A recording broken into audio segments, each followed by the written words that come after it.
हर हर Mahadev everyone, welcome back to my channel Shweta Rajput versatile. तो भक्तों, आपको पितर पक्ष की कथा सुनाने जा रही हूँ, तो कृपया करके पितर पक्ष की कथा जरूर सुनिएगा। भक्तों, पितृपक्ष भाद्रपद माह की पूर्णिमा से शुरू होकर और अश्विन माह की अमावस्या तक समाप्त हो जाते हैं। पितृपक्ष के 15 दिन पूरी तरह से पितरों को समर्पित होते हैं। इन दिनों पितरों की शांति के लिए श्राद्ध किया जाता है। मान्यताओं के अनुसार कहा जाता है कि घर की सुख शांति के लिए पूर्वजों का आशीर्वाद बेहद महत्वपूर्ण होता है। किसी व्यक्ति एवं उसके वंश की समृद्धि पूर्वजों के आशीर्वाद पर ही निर्भर करती है। इस कारण से सभी व्यक्ति इन दिनों सच्चे मन से श्राद्ध कामों को पूरा करते हैं। तिथियों के अनुसार अपने पूर्वजों को नमस्कार किया जाता है एवं उनके निमित्त दान कार्य किया जाता है। भक्तों, श्राद्ध पर्व पर यह कथा अधिकांश क्षेत्रों में सुनाई जाती है। इस कहानी को पढ़े बिना पितृपक्ष का पुण्य नहीं मिलता, ऐसी मान्यता है। इस कथा के अनुसार महाभारत काल से चली आ रही है श्राद्ध की परंपरा। तो आइए सुनते हैं इसके पीछे की पूरी कहानी। महाभारत के अनुसार सबसे पहले महातपस्वी अत्रि ने महर्षि निमि को श्राद्ध के बारे में उपदेश दिया था। इसके बाद महर्षि निमि ने श्राद्ध करना शुरू कर दिया। महर्षि को देखकर अन्य ऋषि मुनियों ने पितरों को अन्न देने लगे। लगातार श्राद्ध का भोजन करते करते देवता और पितर पूर्ण तृप्त हो गए। पुराणों में भी पितृपक्ष को बहुत अधिक महत्व दिया गया है। कई सारी पौराणिक और लोक कथाओं में भी इसका वर्णन है, लेकिन बहुत कम लोगों को ये पता होगा कि महाभारत में श्राद्ध क्यों किया गया था। बता दें कि पितरपक्ष में श्राद्ध की शुरुआत महाभारत काल से चली आ रही है। श्राद्ध कर्म की जानकारी भीष्म पितामह ने युधिष्ठिर को दी थी। इसके पीछे की पूरी कहानी क्या है, आइए सुनते हैं। हिंदू धर्म में पितर को 84 लाख योनियों में से एक माना गया है। मान्यता है कि विभिन्न लोकों में रहने वाले ये दिव्य आत्माएं संतुष्ट होने पर व्यक्ति पर अपना आशीर्वाद बरसाती हैं, जिससे मनुष्य को धन, यश, कीर्ति आदि की प्राप्ति होती है और कुल की वृद्धि होती है।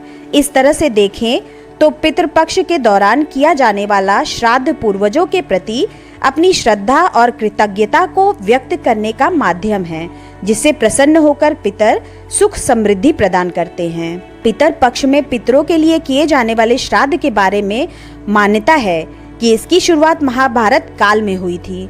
मान्यता है कि जब मृत्यु के बाद सूर्यपुत्र कर्ण की आत्मा स्वर्ग पहुंची, तो उन्हें वहां पर खाने के लिए भोजन की बजाय ढेर सारा स्वर्ण दिया गया। तब उन्होंने इंद्र देवता से इसका कारण पूछा, तो उन्होंने कर्ण को बताया कि पृथ्वी पर रहते हुए उन्होंने कभी भी अपने पितरों के निमित्त कभी भी भोजन, दान, तर्पण आदि नहीं किया। तब कर्ण ने जवाब दिया कि उन्हें अपने पूर्वजों के बारे में कुछ भी ज्ञात न था, इसलिए अनजाने में उनसे ये भूल हुई। तब उन्हें अपनी भूल को सुधारने के लिए पृथ्वी पर 16 दिन के लिए भेजा गया, जिसके बाद उन्होंने अपने पितरों के मोक्ष के लिए विधि विधान से श्राद्ध किया। मान्यता है कि तभी से पितृपक्ष के 16 दिनों में श्राद्ध करने की परंपरा चली आ रही है। भक्तों, कई किंवदंतियों में कहा गया है कि कर्ण और भगवान सूर्य भगवान इंद्र के बजाय भगवान यम के पास गए थे। ऐसा माना जाता है कि महाभारत के युद्ध के दौरान हजारों लोगों की जान चली गई थी। मृतकों की आत्मा की शांति के लिए प्रार्थना करने के लिए पांडवों में सबसे बड़े धर्मराज युधिष्ठिर बोध गया आए थे। तब से ये स्थान पितृपक्ष के दौरान श्राद्ध से जुड़ा हुआ है। ये एक पवित्र स्थान माना जाता है, जहां अगर आप पिंडदान करने के लिए जाते हैं तो माना जाता है कि पूर्वज स्वर्ग पहुंचते हैं और अपने कुल को सौभाग्य और समृद्धि का आशीर्वाद देते हैं। एक अन्य पौराणिक कथा में पांडवों और कौरवों के परदादा भीष्म पितामह और धर्मराज युधिष्ठिर के बीच बातचीत का उल्लेख है। वे उन्हें पहली बार पितृपक्ष मनाए जाने के बारे में बता रहे थे। उन्होंने उन्हें महर्षि निमि की कहानी सुनाई। अपने पुत्र की असामयिक मृत्यु के कारण महर्षि निमि शोक में डूब गए। उन्होंने अपने पूर्वजों के लिए प्रार्थना करना शुरू कर दिया। उनकी भक्ति से प्रभावित होकर पूर्वज उनके सामने प्रकट हुए और उन्हें बताया कि उनका पुत्र उनके साथ रह रहा था। पूर्वजों ने ऋषि से कहा कि चूंकि उन्होंने अपने बेटे का अंतिम संस्कार वैसे ही किया है जैसे कोई भी अपने पूर्वजों के लिए करता है, इसलिए उनकी आत्मा को शांति मिली है। अपने पूर्वजों से मुलाकात के बाद महर्षि निमि ने पितृपक्ष और श्राद्ध के बारे में अपना ज्ञान फैलाना शुरू कर दिया। भीष्म पितामह ने धर्मराज युधिष्ठिर को श्राद्ध का ज्ञान दिया, जिसके बाद उन्होंने बोध गया में तपस्या की और उन आत्माओं के लिए प्रार्थना की जिन्हें उन्होंने उनके भाइयों, चचेरे भाई और परिवार ने महाभारत के दौरान मार डाला था। भक्तों, पितरपक्ष की पौराणिक कथा के अनुसार जोगे तथा भोगे दो भाई थे। दोनों अलग अलग रहते थे। जोगे धनी था और भोगे निर्धन। दोनों में परस्पर बड़ा प्रेम था। जोगे की पत्नी को धन का अभिमान था, किंतु भोगे की पत्नी बड़ी सरल स्वभाव की थी। पितृपक्ष आने पर जोगे की पत्नी ने उससे पितरों का श्राद्ध करने के लिए कहा, तो जोगे इसे व्यर्थ का कार्य समझकर टालने की चेष्टा करने लगा। किंतु उसकी पत्नी समझती थी कि यदि ऐसा नहीं करेंगे तो लोग बातें बनाएंगे। फिर उसे अपने मायके वालों को दावत पर बुलाने और अपनी शान दिखाने का ये उचित अवसर लगा। अतः वो बोली, आप शायद मेरी परेशानी की वजह से ऐसा कह रहे हैं, किंतु इसमें मुझे कोई परेशानी नहीं होगी। मैं भोगे की पत्नी को बुला लूंगी, दोनों मिलकर सारा काम कर लेंगे। फिर उसने जोगे को अपने पीहर न्योता देने के लिए भेज दिया। दूसरे दिन उसके बुलाने पर भोगे की पत्नी सुबह सवेरे आकर काम में जुट गई। उसने रसोई तैयार की, अनेक पकवान बनाए, फिर सभी काम निपटाकर अपने घर आ गई। आखिर उसे भी तो पितरों को श्राद्ध तर्पण करना था। इस अवसर पर न जोगे की पत्नी ने उसे रोका और न वो रुकी। शीघ्र ही दोपहर हो गई। पितर भूमि पर उतरे। जोगे भोगे के पितर पहले जोगे के यहाँ गए तो क्या देखते हैं कि उसके ससुराल वाले वहाँ भोजन में जुटे हुए हैं। निराश होकर वे भोगे के यहाँ गए। वहाँ क्या था, मात्र पितरों के नाम पर अगियारी दे दी गई थी। पितरों ने उसकी राख चाटी और भूखे ही नदी के तट पर जा पहुँचे। थोड़ी देर में सारे पितर इकट्ठे हो गए और अपने अपने यहाँ के श्राद्धों की बढ़ाई करने लगे। जोगे भोगे के पितरों ने भी अपनी आप बीती सुनाई। फिर वे सोचने लगे, अगर भोगे समर्थ होता तो शायद उन्हें भूखा न रहना पड़ता, मगर भोगे के घर में तो 2 जून की रोटी भी खाने को नहीं थी। यही सब सोचकर उन्हें भोगे पर दया आ गई। अचानक वे नाच नाच कर गाने लगे, भोगे के घर धन हो जाए, भोगे के घर धन हो जाए। सांझ होने को आई। भोगे के बच्चों को कुछ भी खाने को नहीं मिला था। उन्होंने माँ से कहा, भूख लगी है। तब उन्हें टालने की गरज से भोगे की पत्नी ने कहा, जाओ, आंगन में हौदी औंधी रखी है, उसे जाकर खोल लो और जो कुछ मिले बांटकर खा लेना। बच्चे वहां पहुंचे तो क्या देखते हैं कि हौदी मोहरों से भरी पड़ी है। वे दौड़े दौड़े माँ के पास पहुंचे और उसे सारी बातें बताई। आंगन में आकर भोगे की पत्नी ने ये सब कुछ देखा तो वो भी हैरान रह गई। इस प्रकार भोगे भी धनी हो गया, मगर धन पाकर वो घमंडी नहीं हुआ।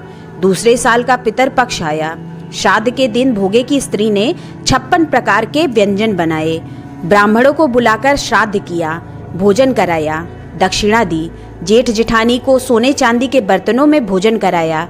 इससे पितर बड़े प्रसन्न तथा तृप्त हुए। भक्तों, पितर पक्ष के दौरान श्रीमद् भगवत कथा पढ़ने और सुनने की परंपरा है। ऐसी मान्यता है कि इस ग्रंथ की वजह से पितरों की आत्मा को शांति मिलती है और सुनने वाले लोगों का मन शांत होता है, नेगेटिविटी दूर होती है। भक्तों, आइए अब हम सुनते हैं कब और किसने लिखी श्रीमद् भागवत कथा। महर्षि वेदव्यास ने महाभारत ग्रंथ की रचना की थी। इस सबसे बड़े ग्रंथ की रचना करने के बाद भी वेदव्यास जी के मन को शांति नहीं मिल रही थी। वे उदास रहने लगे थे। उस समय नारद मुनि वेदव्यास जी के पास पहुँचे। नारद मुनि ने वेदव्यास जी को निराश देखा तो उनसे इसकी वजह पूछी। व्यास जी ने जवाब दिया कि मैंने महाभारत जैसे ग्रंथ की रचना की है, लेकिन मेरा मन अशांत ही है। नारद मुनि ने कहा कि आपके महाभारत ग्रंथ में परिवार की लड़ाई है, युद्ध है, अशांति है, अवगुण है। इस वजह से आपका मन अशांत है। आपको ऐसा ग्रंथ रचना चाहिए जिसको पढ़ने के बाद हमारा मन शांत हो, बुरे विचार खत्म हो। ऐसा ग्रंथ रचें जिसके केंद्र में भगवान हो। ऐसा ग्रंथ जिसका मूल सकारात्मक हो। नारद मुनि की बातें सुनने के बाद वेद व्यास जी ने श्रीमद् भागवत कथा की रचना की। इस ग्रंथ को सकारात्मक सोच के साथ लिखा गया। इसके केंद्र में भगवान श्री कृष्ण हैं। भगवान की लीलाओं की मदद से हमें संदेश दिया गया है कि हम दुखों का और परेशानियों का सामना सकारात्मक सोच के साथ करेंगे तो जीवन में शांति जरूर आएगी। वेद व्यास जी ने इस ग्रंथ की रचना की और इसके बाद उन्होंने अपने पुत्र शुकदेव को ये कथा बताई थी। बाद में शुकदेव जी ने पांडव अर्जुन के पुत्र अभिमन्यु के पुत्र राजा परीक्षित को ये कथा सुनाई थी। शुकदेव जी ने ही अन्य ऋषि मुनियों को भागवत कथा का ज्ञान दिया था। राजा परीक्षित को एक ऋषि ने श्राप दे दिया था कि 7 दिनों के बाद तक्षक नाग के डसने से उसकी मौत हो जाएगी। इस श्राप की वजह से परीक्षित निराश हो गए थे। उनका मन अशांत था। तब वे शुकदेव जी के पास पहुंचे और अपनी परेशानियां बताई। इसके बाद शुकदेव जी ने परीक्षित को भागवत कथा सुनाई। कथा सुनने के बाद परीक्षित की सभी शंकाएं दूर हो गई, मन शांत हो गया और जन्म मृत्यु का मोह भी खत्म हो गया। इसके बाद 7वें दिन तक्षक नाग के डसने से परीक्षित की मृत्यु हो गई। जय श्री हरि। भक्तों, आइए अब हम आपको पितृपक्ष की कुछ ऐसी कहानियां बताने जा रहे हैं जिसका उद्देश्य लोगों को पितृपक्ष के महत्व के बारे में बताना है। एक बार एक छोटा लड़का जिसका नाम राहुल था अपने दादा दादी के साथ रहता था। उसके माता पिता बचपन में ही गुजर गए थे। राहुल के दादा दादी को उससे बहुत लगाव था। राहुल भी अपने दादा दादी से बहुत प्रेम करता था। एक बार जब पितरपक्ष आए तो राहुल ने दादा दादी के साथ मिलकर अपने माता पिता का श्राद्ध किया। श्राद्ध के बाद राहुल ने अपने दादा दादी से पूछा कि पितृपक्ष क्यों मनाया जाता है। इस पर उसके दादा दादी ने जवाब दिया कि पितरपक्ष एक ऐसा समय है जब हम अपने मृत पूर्वजों को याद करते हैं और उन्हें श्रद्धांजलि देते हैं। साथ ही हम पूर्वजों की आत्मा की शांति के लिए उन्हें भोजन, पानी और अन्य चीजें अर्पित करते हैं। राहुल ने अपने दादा की बात सुनकर ये महसूस किया कि पितृपक्ष एक महत्वपूर्ण पर्व है और ये हमें अपने पूर्वजों को कभी भूलने की शिक्षा नहीं देता है। एक दूसरी कहानी सुनाने जा रही हूँ, वो भी सुनिए। एक बार एक लड़की रिया थी जो हमेशा दूसरों की मदद करने के लिए तैयार रहती थी। एक दिन रिया मंदिर गई जहां उसने एक वृद्ध आदमी को रोते हुए देखा। जब रिया ने उस बुजुर्ग व्यक्ति से रोने का कारण पूछा तो उस व्यक्ति ने बताया कि वो अपने बेटे को याद करके रो रहा है। उसका बेटा बहुत छोटा था जब वो मृत्यु को प्राप्त हो गया। रिया ने उस वृद्ध आदमी को पितृपक्ष के बारे में भी बताया और उसे सांत्वना देते हुए कहा कि तुम्हारा बेटा अब स्वर्ग में है और वो खुश है। बुजुर्ग आदमी ने रिया को धन्यवाद दिया। रिया ने पितृपक्ष के दौरान उस बुजुर्ग आदमी के बेटे के लिए श्राद्ध भी किया। साथ ही उसने वृद्ध व्यक्ति के बेटे की आत्मा को शांति मिलने की कामना की। भक्तों, आइए अब हम अगली कहानी सुनते हैं। एक बार एक राघव नाम का लड़का था जो बहुत ही मेहनती था। वो हमेशा अपने लक्ष्यों की प्राप्ति के लिए कड़ी मेहनत करता था। एक दिन राघव के सपने में एक बुजुर्ग आदमी आया जो उससे कह रहा था कि वो उसका पूर्वज है। वृद्ध व्यक्ति ने सपने में राघव से ये भी कहा कि वो उसकी कड़ी मेहनत से बहुत प्रसन्न है। उस बुजुर्ग आदमी ने राघव को सलाह दी कि पितृपक्ष के दौरान उसे अपने पूर्वजों को श्रद्धांजलि देनी चाहिए। राघव ने भी ऐसा ही किया और पितृपक्ष के दौरान अपने पूर्वजों का श्राद्ध कर्म किया। पितृपक्ष के बाद राघव के जीवन में बहुत ही सकारात्मक बदलाव आए। वो पहले से भी अधिक मेहनती और अपने लक्ष्य के प्रति अधिक समर्पित हो गया, जिससे वो अपने लक्ष्य को हासिल करने में सफल हो गया। तब राघव को समझ आया कि पितरपक्ष एक ऐसी अवधि है जिस दौरान हम अपने पूर्वजों की आशीर्वाद प्राप्त करते हैं और अपने जीवन में सफल बन सकते हैं। भक्तों, भगवान श्री कृष्ण ने कहा है कि आत्मा कभी मरती नहीं, ये बस एक शरीर से दूसरे शरीर में बदलती है। इसलिए आप अपने पूर्वजों को जब भी कुछ अर्पित करते हो तो वो उन्हें मिलता है। दानवीर कर्ण, जिसके नाम के आगे ही दानवीर था, उन्होंने पूरी उम्र बहुत दान दिया। जो भी उनसे कुछ मांगता वो उसे जरूर मिलता। कर्ण जब परलोक गए तो वहां उन्हें सब कुछ दोगुना दिया गया जो कि उन्होंने दान किया था, लेकिन वो सब हीरे जवाहरात और सोने चांदी थे। कर्ण को खाने को कुछ नहीं मिला क्योंकि उन्होंने कभी भोजन दान नहीं किया था। कर्ण भूख से व्याकुल हो गए, इसलिए हिंदुओं में भोजन दान करना बहुत शुभ माना गया है। श्राद्धों के दौरान तो गरीबों को भोजन खिलाना ही चाहिए।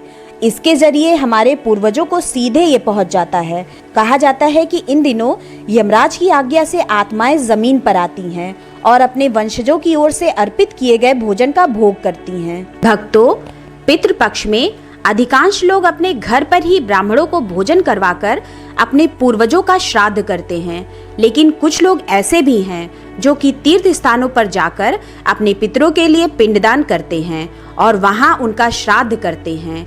आज हम ऐसे ही कुछ तीर्थ स्थानों के बारे में आपको बताने जा रहे हैं, जहां के बारे में ऐसी मान्यता है कि यहां आकर पितरों का श्राद्ध करने से उन्हें मोक्ष की प्राप्ति होती है।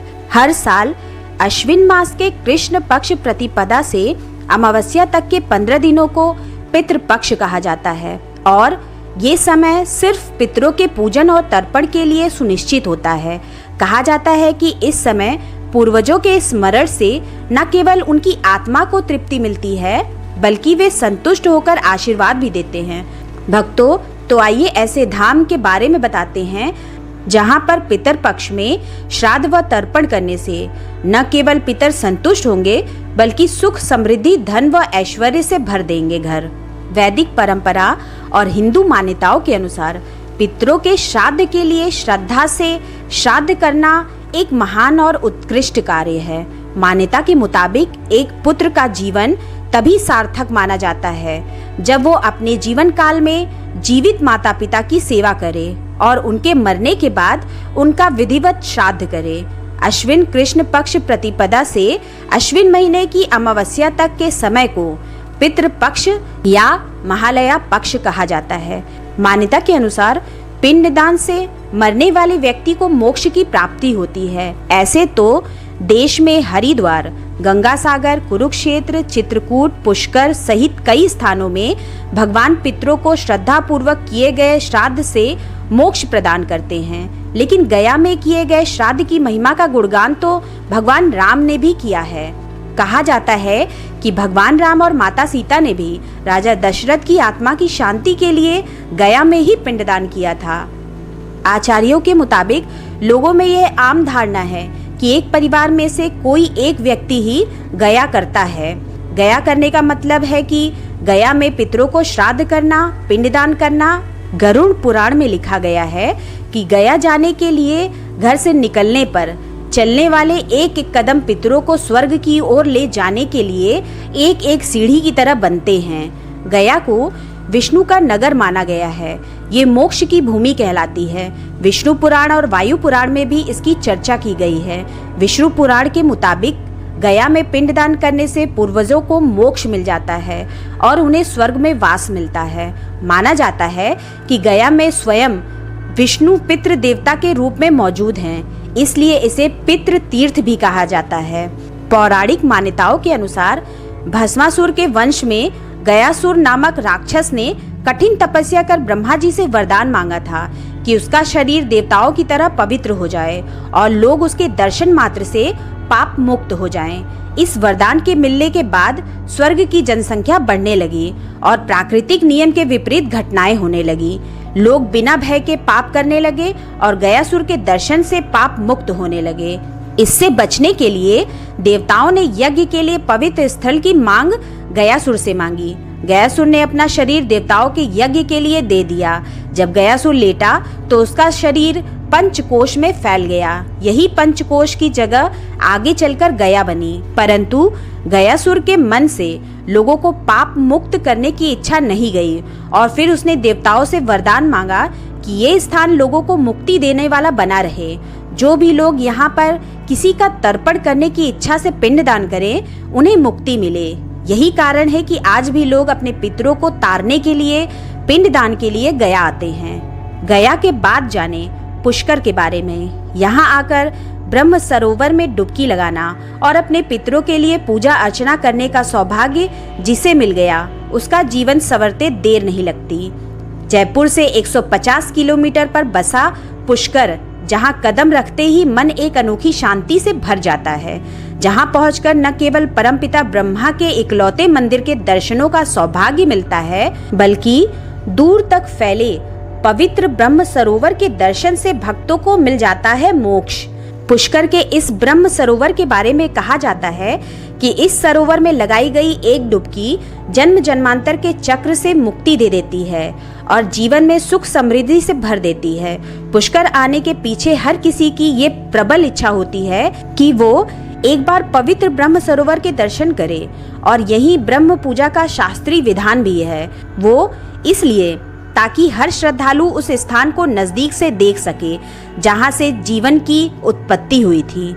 दुनिया भर से लोग यहाँ स्नान करके पुण्य कमाने ही नहीं, बल्कि अपने पितरों की शांति के लिए श्राद्ध करने भी आते हैं, क्योंकि पौराणिक मान्यताओं में पुष्कर को मृत्यु लोक के सबसे बड़े पवित्र तीर्थों में से एक माना गया है। और यही कारण है कि श्राद्ध पक्ष के दौरान भारी संख्या में श्रद्धालु ब्रह्म सरोवर के किनारे अपने पितरों की आत्मा की शांति व मोक्ष प्राप्ति के लिए विधि विधान से पिंडदान व तर्पण करते हैं। पुष्कर आकर ब्रह्म सरोवर में डुबकी लगाना और परमपिता ब्रह्मा के दर्शन करने का पुण्य 4 धाम यात्रा के पुण्य के बराबर माना गया है। कहते हैं अगर कोई व्यक्ति 4 धाम की तीर्थ यात्रा करता है तो उसके बाद पुष्कर आकर ब्रह्म सरोवर में डुबकी लगाने के बाद ही उसकी यात्रा पूर्ण मानी जाती है। पुष्कर में पूजा पाठ की प्रक्रिया ब्रह्म मुहूर्त से शुरू हो जाती है। ब्रह्म मुहूर्त में भक्त निकल पड़ते हैं अपने आराध्य की आराधना के लिए, और आराधना के क्रम शुरू होता है गऊ घाट से। गऊ घाट में सबसे पहले सुबह की आरती होती है। आरती के बाद किया जाता है ब्रह्मा जी का दुग्धाभिषेक। दुग्धाभिषेक के दौरान पूरा परिसर मंत्रों की पावन ध्वनि की गूंज उठता है। ब्रह्मा जी की आराधना से जुड़ी पूजा पाठ की सभी प्रक्रिया इसी सरोवर पर पूरी की जाती है। इसके बाद भक्तों के कदम बढ़ते हैं उस स्थान पर जहां ब्रह्मा जी के 4 सिर वाली मूर्ति विराजमान है। इस मंदिर के अंदर केवल ब्रह्मा जी के दर्शन किए जाते हैं। पूजा करना मंदिर के अंदर पूरी तरह वर्जित है। ब्रह्मा जी के दर्शन करने के बाद माँ सावित्री के दर्शन जरूर किए जाते हैं, जिनका मंदिर थोड़ी ही दूर एक पहाड़ी पर स्थित है। कहते हैं जब तक माँ सावित्री के दर्शन ना कर लें, परमपिता ब्रह्मा की पूजा अधूरी मानी जाती है।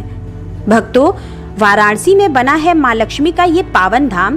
कहते हैं जब पितर पक्ष में जब सभी देवता शयन के लिए चले जाते हैं, तब वाराणसी में माँ लक्ष्मी अकेली ऐसी देवी हैं जो जागृत रहती हैं और भक्तों पर लुटाती हैं अपनी कृपा। यहाँ माँ नारायण के बिना विराजती हैं और शिव भक्तों के लिए खोल देती हैं खजाने का द्वार। माँ लक्ष्मी के दरबार में भक्तों की भीड़ उमड़ पड़ती है। उनका आशीर्वाद पाने के लिए आरती से किया जाता है माँ का गुणगान और भक्त लगाते हैं अपनी अपनी फरियाद। माँ का रूप निराला है, उनकी महिमा अपरंपार है और ये बात यहाँ आने वाले भक्तों को बखूबी मालूम है। तभी तो सुबह हो या शाम भक्त दौड़े चले आते हैं और झुका देते हैं माँ के चरणों में शीश। पितृपक्ष में जब सभी देवता शयन के लिए चले जाते हैं, तब वाराणसी में माँ लक्ष्मी अकेली ऐसी देवी हैं जो जागृत रहती हैं और भक्तों पर लुटाती हैं अपनी कृपा। यहाँ माँ नारायण के बिना विराजती हैं और शिव भक्तों के लिए खोल देती हैं खजाने का द्वार। जिसे जितना चाहिए होता है उसे माँ बिना कुछ कहे दे देती हैं। माँ का वरदान पाने के लिए चाहिए होता है तो सिर्फ एक कच्चा धागा। इस धागे में 16 गांठ लगाकर माँ को अर्पित किया जाता है और फिर चढ़ाए जाते हैं 16 प्रकार के प्रसाद और 16 श्रृंगार का सामान। कहते हैं ऐसा कर 16 दिन तक व्रत रखने वालों पर माँ जल्दी प्रसन्न होती हैं। वाराणसी में माँ लक्ष्मी के मंदिर के ठीक सामने एक सरोवर भी है, जिसके पावन जल का स्पर्श कर भक्त लेते हैं माँ का आशीर्वाद। लेकिन सबसे अनोखा है यहाँ का प्रसाद।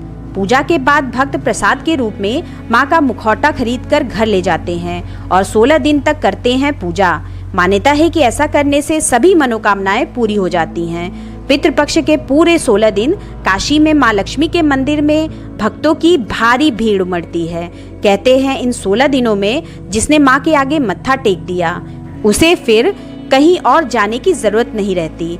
खाली हाथ आने वाले यहाँ से झोली भरकर लौटते हैं और पूरे जीवन माँ के भक्त बन जाते हैं। भक्तों, बद्रीनाथ में स्थित ब्रह्म कपाल घाट के बारे में ऐसा कहा जाता है कि यहाँ किया गया पिंडदान गया से भी 8 गुना अधिक फलदायी है। कहते हैं यहाँ आकर अकाल मृत्यु को प्राप्त हुए पूर्वजों का श्राद्ध करने से उनकी आत्मा को तत्काल मुक्ति मिलती है। यहाँ भगवान शिव को ब्रह्म हत्या के पाप से मुक्ति मिली थी। ये स्थान बद्रीनाथ धाम से कुछ ही कदम की दूरी पर अलकनंदा के तट पर स्थित है। ऐसी मान्यता है कि यहाँ पांडवों ने भी महाभारत युद्ध में मारे गए परिजनों की मुक्ति के लिए पिंडदान किया था। प्रयागराज गंगा, यमुना और सरस्वती के संगम पर पितरों का तर्पण करना श्रेष्ठ माना जाता है। इलाहाबाद में पितृपक्ष का बहुत बड़ा मेला लगता है। यहाँ पर दूर दराज से लोग आकर पिंडदान करते हैं और पितरों के मोक्ष के लिए कामना करते हैं। हरिद्वार उत्तराखंड के सबसे प्रमुख तीर्थ स्थलों में से एक हरिद्वार, जहां लोग अपने पूर्वजों के अस्थि विसर्जन के लिए जाते हैं। यहाँ पर श्राद्ध करने से भी पूर्वजों की आत्मा को शांति मिलती है। यहाँ गंगा नदी में स्नान करने से जहाँ सारे पाप धुल जाते हैं, तो वहीं पितरों के नाम का पिंडदान करने से उनकी आत्मा प्रसन्न होकर आपको आशीर्वाद देती है। अयोध्या भगवान राम की जन्मस्थली अयोध्या में सरयू नदी के तट पर पूर्वजों का श्राद्ध कर्म करने से उनकी आत्मा को मुक्ति मिलती है। यहाँ सरयू नदी के किनारे स्थित भात कुंड पर हर साल कर्म कांड का आयोजन होता है। यहाँ आकर पहले लोग पवित्र नदी में स्नान करते हैं, उसके बाद अपने पूर्वजों का श्राद्ध कर्म करते हैं। मथुरा भगवान कृष्ण की नगरी मथुरा में यमुना जी के तट पर भी हर साल लोग अपने पूर्वजों का पिंडदान करते हैं। यहाँ पर वायु तीर्थ में पिंडदान किया जाता है। इसके अलावा विश्रणी तीर्थ और बोधिनी तीर्थ में भी पिंडदान करने लोग जाते हैं। मान्यता है कि यहाँ चावल और आटे का पिंडदान करने से पूर्वजों की आत्मा को तृप्ति मिलती है। उज्जैन महाकाल की नगरी उज्जैन में बहती शिप्रा नदी का उद्गम भगवान विष्णु के शरीर से हुआ है। यहाँ बसे घाटों पर हर साल श्राद्ध कर्म करने वालों की भारी भीड़ देखी जाती है। महाकाल की नगरी में श्राद्ध करने से पितृ पूर्ण तृप्त होते हैं। काशी भगवान शिव की नगरी काशी में पितरों का श्राद्ध करना परम पुण्यदायी माना गया है। कहते हैं कि काशी में प्राण त्यागने वालों को यमलोक नहीं जाना पड़ता है। वैसे ही यहाँ पर श्राद्ध कर्म करने से पूर्वजों की आत्मा को परम शांति की प्राप्ति होती है। काशी के मणिकर्णिका घाट पर गंगा नदी के तट पर कर्मकांड होते हैं। भक्तों, काशी में पितरों को प्रेत बाधाओं से मुक्ति दिलाने के लिए काशी में श्राद्ध व पिंडदान किया जाता है। सात्विक, राजस, तामस ये 3 तरह की प्रेत आत्माएं मानी जाती हैं और इन प्रेत योनियों से मुक्ति के लिए देश भर में सिर्फ काशी के पिशाच मोचन कुंड पर ही मिट्टी के 3 कलश की स्थापना की जाती है और कलश पर भगवान शंकर, ब्रह्मा और विष्णु के प्रतीक के रूप में काले, लाल और सफेद रंग के झंडे लगाए जाते हैं। इसके बाद श्राद्ध कार्य किया जाता है। यहाँ श्राद्ध करने से पितरों को मोक्ष की प्राप्ति होती है। इसलिए धर्म और अध्यात्म की नगरी कहे जाने वाले काशी को मोक्ष की नगरी के नाम से भी जाना जाता है। काशी में श्राद्ध करने वाले के घर में हमेशा खुशियों का आगमन बना रहता है। हरिद्वार में नारायणी शिला के पास पूर्वजों का पिंडदान किया जाता है। माना जाता है कि यहाँ पर पिंडदान करने से पितरों का आशीर्वाद हमेशा पिंडदान करने वाले पर बना रहता है। उसके जीवन में हमेशा सुख शांति बनी रहती है और भाग्य हमेशा उसका साथ देता है। हरियाणा के कुरुक्षेत्र में पिहोवा तीर्थ पर अकाल मृत्यु वालों का श्राद्ध करना सबसे उत्तम माना जाता है और खासकर की अमावस्या के दिन जिसकी मृत्यु समय से पहले ही एक्सीडेंट में या किसी शस्त्राघात से हो गई हो, उनका श्राद्ध यहाँ किया जाता है। महाभारत के अनुसार धर्मराज युधिष्ठिर ने युद्ध में मारे गए अनेक परिजनों का श्राद्ध और पिंडदान पिहोवा तीर्थ पर ही किया था। वामन पुराण में इस जगह के बारे में उल्लेख मिलता है कि पुरातन काल में राजा पृथु ने अपने वंशज राजा वेन का श्राद्ध यही किया था। कहते हैं यहाँ श्राद्ध कार्य या पिंडदान करने वाले व्यक्ति को श्रेष्ठ संतान की प्राप्ति होती है, जो कि बुढ़ापे में उसका मजबूत सहारा बनती है। भक्तों, आइए अब सुनते हैं कि किसे कहते हैं पिंड। विद्वानों के मुताबिक किसी वस्तु के गोलाकार रूप को पिंड कहा जाता है। प्रतीकात्मक रूप में शरीर को भी पिंड कहा जाता है। पिंडदान के समय मृतक के निमित्त अर्पित किए जाने वाले पदार्थ, जिसमें जौ या चावल के आटे को गूंथकर बनाया गया गोलाकृत पिंड कहलाता है। दक्षिणाभिमुख होकर आचमन कर अपने जनेऊ को दाएं कंधे पर रखकर चावल, गाय के दूध, घी, शक्कर एवं शहद को मिलाकर बने पिंडों को श्रद्धा भाव के साथ अपने पितरों को अर्पित करना पिंडदान कहलाता है। जल में काले तिल, जौ, कुशा एवं सफेद फूल मिलाकर उस जल से विधि पूर्वक तर्पण किया जाता है। मान्यता है कि इससे पितर तृप्त होते हैं। इसके बाद श्राद्ध के बाद ब्राह्मण को भोजन कराया जाता है। पिंडों के मुताबिक शास्त्रों में पितरों का स्थान बहुत ऊंचा बताया गया है। पितरों की श्रेणी में मृत माता, पिता, दादा, दादी, नाना, नानी सहित सभी पूर्वज शामिल हैं। व्यापक दृष्टि से मृत गुरु और आचार्य भी पितरों की श्रेणी में आते हैं। भक्तों, कहा जाता है कि गया में पहले विभिन्न नामों की 360 वेदियां थीं, जहां पिंडदान किया जाता था। इनमें से अब 48 ही बची हैं। हालांकि कई धार्मिक संस्थाएं उन पुरानी वेदियों की खोज की मांग कर रही हैं। इस समय इन्हीं 48 वेदियों पर लोग पितरों का तर्पण और पिंडदान करते हैं। यहाँ की वेदियों में विष्णुपद मंदिर, फाल्गु नदी के किनारे और अक्षयवट के नीचे पिंडदान करना जरूरी माना जाता है। तो ये थी कथा भक्तों।